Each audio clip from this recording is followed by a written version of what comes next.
अगर आप उनके ऊपर ब्लेम करेंगे तो ये आपके पेरेंट्स के लिए बहुत ज़्यादा तकलीफ लेने वाली और तकलीफ झेलने वाली बात होगी।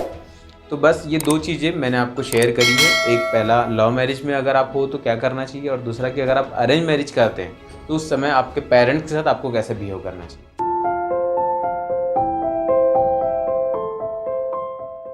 कभी कभी हम लोग कंफ्यूज होते हैं ये लव मैरिज और अरेंज मैरिज के बीच में, और ये सब कंफ्यूजन आता क्यों है? क्योंकि हमारी सोसाइटी की वजह से। हमारी सोसाइटी में हम लोग ये भी देखते हैं कि लव मैरिज में भी क्लैशेस आते हैं, at the same time arrange marriage में भी क्लैशेस आते हैं। तो कभी कभी हमारे दिमाग में एक छोटा सा क्वेश्चन मार्क आता है कि हमें लव मैरिज करनी चाहिए या फिर अरेंज मैरिज के ऊपर विश्वास करना चाहिए। और इसी बात को ध्यान में रखकर मैं आपका दोस्त और सलाहकार अभिजीत सिंह राजपूत आज इस वीडियो में हम लोग बात करने वाले हैं कि love marriage versus arrange marriage. तो बात शुरू करने से पहले मैं आपसे एक बात शेयर करना चाहता हूँ, और वो बात ऐसी है कि आज तक मैंने मेरी सारी पिछली वीडियोस में कपल रिलेशनशिप के ऊपर ही बात करी है, पर बात सिर्फ यहाँ तक ही सीमित नहीं रहने वाली है, क्योंकि आगे चलकर मैं मेरी वीडियोस में पेरेंटिंग एजुकेशन, चाइल्डहुड एजुकेशन, 2 भाइयों का क्यों ना हो, 2 बहनों का या 2 बहन भाइयों का क्यों ना हो, इवन दो आपके ससुराल पक्ष से लेकर तो आपके मायके पक्ष तक आपके जितने भी रिलेशनशिप आते हैं उन सारे पे मैं अपनी आने वाली वीडियोस में बात करने वाला हूँ। तो आज मैं ये बात आपसे इसलिए शेयर कर रहा हूँ क्योंकि आप अगर मुझसे या मेरे चैनल से जुड़े हुए हैं तो इसका फ़ायदा आपको शॉर्ट टर्म नहीं लॉन्ग टर्म पे भी होने वाला है। तो इसमें सबसे पहले हम लोग बात करने वाले लव मैरिज के बारे में। और अगर आप लोगों ने डिसाइड किया कि आपको लव मैरिज करनी है तो सबसे पहले आप क्या करोगे, अपने फैमिली को बताओगे। अगर आपकी फैमिली मान भी गई तो भी वो लोग इंटरनली सेटिस्फाइड नहीं होते हैं, क्योंकि इसका रीज़न कभी ये नहीं होता कि आपने जो पार्टनर चूज़ किया है उसमें कुछ वो लोग निगेटिव पॉइंट्स ढूंढेंगे या फिर उनके बारे में कुछ बुरा भला सोच करके आपको मना करेंगे। उनको बस अनसिक्योरिटी होती है आपके समझदारी से, क्योंकि ये समझदारी जो आपकी है वो इससे पहले आज तक उनको दिखी नहीं है। इस वजह से उनको थोड़ा सा विश्वास करने के लिए देरी लगती है।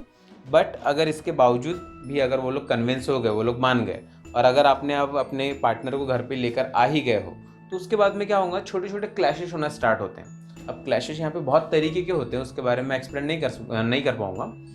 बट अगर देखा जाए तो कभी कभी अगर आपकी पार्टनर जो है अदर कास्ट से अगर बिलोंग करते होंगे तो वो ट्रेडिशन का मैच नहीं खाना, इसके वजह से छोटे छोटे क्लैशेस होना स्टार्ट होते हैं। और आप कब तक इन क्लैशेस को, इन छोटे छोटे झगड़ों को कब तक आप इग्नोर करोगे? एक दिन ऐसा होगा, ये छोटे छोटे झगड़े होकर एक दिन बड़े झगड़े होंगे, फिर वो दूरियां बनना स्टार्ट होती है।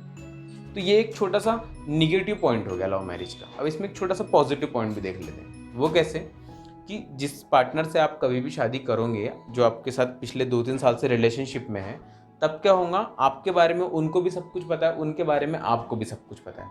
इस सिचुएशन में क्या होता है कि उनका सपोर्ट आपके लिए हमेशा ही 100% रहेगा।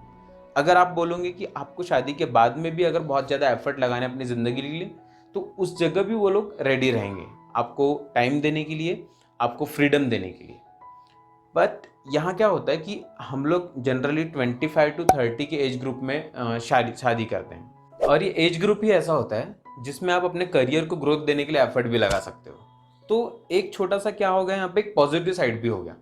अब बात अगर मैं यहाँ पे अरेंज मैरिज की करूँ तो वहाँ क्या होगा कि चॉइस किसकी होंगी, आपकी फैमिली की। आपकी भी होंगी, लेकिन अगर आपके लिए कोई लड़की देखी गई या लड़का देखा गया तो करीब करीब आप 6 महीने का उसमें गैप भी दे दिया, अपने एक दूसरे को टाइम भी दे दिए कि हाँ आज देखी लड़की और उसको 6 महीने का गैप दिया, उसके बारे में सोचना समझना स्टार्ट किया। बट 6 महीने में किसी भी इंसान को समझना पॉसिबल नहीं है। अब गूगल करके देख लीजिए, 3 साल किसी भी एक इंसान को समझने के लिए लगते हैं।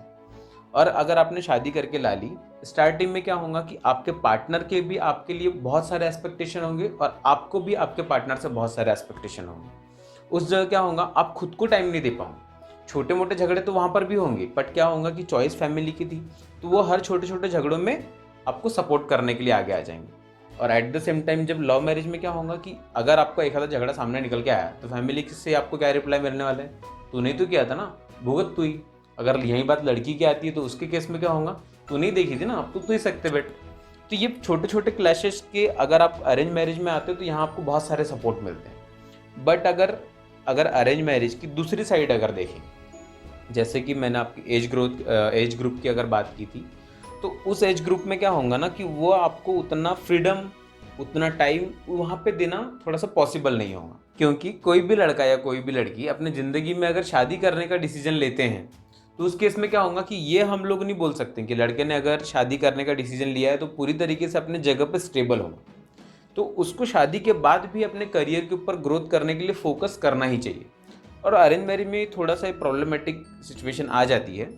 तो अब क्या होगा कि मैंने आपको लव मैरिज के भी एक निगेटिव पॉइंट बताया और पॉजिटिव भी, at the same time arrange marriage में भी एक पॉजिटिव और निगेटिव भी। तो दोनों पहलुओं को सुनने के बाद आज जज इस पोजीशन पर आके वह खड़े हो गए कि इन दोनों में से सही क्या है। तो सही इसमें से कुछ भी नहीं है, ये बस हमारी मेंटालिटी है कि यहाँ पर भी आपको झगड़े होने ही है और यहाँ पर भी झगड़े होने हैं। तो ये बस आपके ऊपर डिपेंड करता है कि आप इस चीज़ को किस तरीके से लेकर के जाते हैं। अगर आप में, मैंने अपनी कई सारी वीडियो में बोला है कि अगर आपको खुद प्रिपेयर हो अगर किसी अपने पार्टनर को संभालने के लिए, तभी आप रिलेशनशिप में जाओ। अगर आप खुद प्रिपेयर नहीं है तो दुनिया में आपको चाहे बड़े से बड़ी लव मैरिज करा ले या बड़े से बड़ी अरेंज मैरिज क्यों ना करवा ले, आप दोनों में ही झगड़े होने हैं। तो सबसे पहली चीज़, अगर आप खुद स्टेबल हो और आप में वो काबिलियत है, तभी आपको उस चीज़ के साथ जाना चाहिए। अब लव मैरिज से जुड़ी एक बात मैं आपसे शेयर करना चाहता हूँ। वो बात अगर आपने ज़िंदगी में अप्लाई कर दी तो हो सकता है आपकी ज़िंदगी के लिए बहुत काम में है। तो वो बात ऐसी है कि अगर आपने लव मैरिज करी और आपके पार्टनर जो भी होंगे उनको अपने फैमिली के बारे में इतनी सी बात भी अपने निगेटिव नहीं बतानी चाहिए। वो क्यों नहीं बतानी चाहिए? क्योंकि अगर आपने अपने पार्टनर को थोड़ी बहुत अपने फैमिली के बारे में निगेटिव बता दिया, आपके पापा के बारे में, मम्मी के बारे में, कुछ भी, तो वो जब घर पे आएंगे तो उनका भी थोड़ी सी मेंटेलिटी पहले से ही बनी होगी, जैसा कि आपने उनको बता चुके हैं। तो इससे क्या होगा ना कि वो जो क्लैशेस होने हैं ना वो और बढ़ते जाएंगे। पर अगर आपने उनको उतनी अहमियत दिखा दी अपने फैमिली की जितनी आप ऑलरेडी करते हो, तब क्या होगा कि छोटे मोटे अगर क्लैशेस आते भी है तो आपका पार्टनर इस चीज़ को सुन करके, थोड़ा सहन करके, अपने समझदारी के हिसाब से चीज़ें लेकर चलेंगे। और जब बात अरेंज मैरिज की आती है, उस सिचुएशन में क्या होगा कि झगड़े तो वहाँ पर भी होने, पर हम लोग क्या करते हैं कि कभी भी अगर झगड़े होते तो डायरेक्ट हम हमारे पेरेंट्स को टोकना चालू कर देते कि आप लोगों ने हमें ढूंढ के दिए थे और इसका भुगतमान हमें भुगतना पड़ रहा है। पर ऐसा कुछ नहीं है। आपके पेरेंट्स ने अगर आपके लिए पार्टनर चुना है, चाहे वो लड़का हो या लड़की हो, तो उस सिचुएशन में उन्होंने तो कुछ गलत इंटेंशन रख कर नहीं चुना ना कि ये लड़की चुन रही है उसके लिए इसकी जाके ज़िंदगी बर्बाद करनी है तेरे को, ऐसा तो कुछ नहीं हुआ ना। तो बस ये कैसा ना कि उन लोगों ने अगर सोच समझ के डिसीजन लिए है और डिसीजन जाने अनजाने में अगर गलत भी निकल जाता है तो इसका ब्लेम मत कभी कीजिए उनके ऊपर। क्योंकि अगर आप उनके ऊपर ब्लेम करेंगे तो ये आपके पेरेंट्स के लिए बहुत ज़्यादा तकलीफ लेने वाली और तकलीफ झेलने वाली बात होगी। तो बस ये दो चीज़ें मैंने आपको शेयर करी है। एक, पहला लव मैरिज में अगर आप हो तो क्या करना चाहिए, और दूसरा कि अगर आप अरेंज मैरिज करते हैं तो उस समय आपके पेरेंट्स के साथ आपको कैसे बिहेव करना चाहिए। थोड़ी देर पहले मैंने भी बोला था कि रिलेशनशिप कोई भी हो, मैं उसके ऊपर आने वाली मेरी वीडियोज़ में बात करने वाला हूँ। तो आपकी डे टू डे लाइफ में भी अगर इससे जुड़े छोटे मोटे क्वेश्चन अगर आपके दिमाग में होंगे तो आप मुझसे डायरेक्ट ये मेरे टेलीग्राम वाले नंबर पर पूछ सकते हैं। और अगर आपको ये वीडियो पसंद आता है और आपको ऐसा लगता है कि अगर कोई भी कंफ्यूज है आपके फैमिली या सराउंडिंग में लव मैरिज और अरेंज मैरिज को लेकर के, तो आप प्लीज़ इस वीडियो को शेयर कीजिए and hit like and subscribe. Thanks for watching.